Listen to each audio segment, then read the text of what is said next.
ఓం లక్ష్మీ గణపతి నమః. సర్వసిద్ధ వెంకటేశ్వరాయ నమః. ఇప్పుడు మనం సప్త గోపూజ గురించి తెలుసుకుందాం. సప్త గోపూజ అంటే 7 గోవులకు పూజ చేయడం.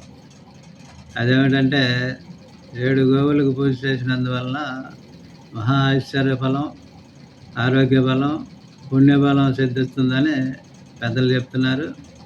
ప్రదక్షిణ పూజలు ఇవి చేసేటప్పుడు వేరే ఆలోచన రానియకుండా మనసులో చక్కగా మనసు పెట్టి చేయండి.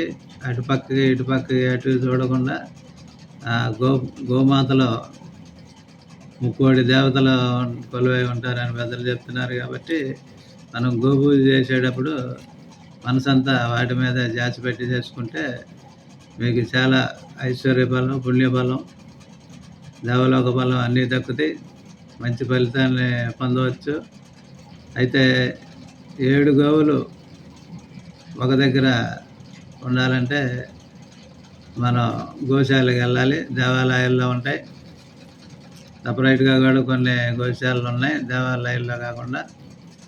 అది తెలుసుకొని 7 గోవులు ఒకే దగ్గర ఉండేలా చూసుకొని 7 గోవులకు కలిపి గోపూజ చేయండి. మంచి లక్ష్మీదేవి అనుగ్రహాన్ని లక్ష్మీదేవి యొక్క అనుగ్రహాన్ని పొందండి. అది చాలా నిష్ఠతో చేసుకుంటే మీకు అంతా శుభం జరుగుద్ది. ఓం నమో వెంకటేశాయ నమః. ఓం శాంతి శాంతి శాంతి.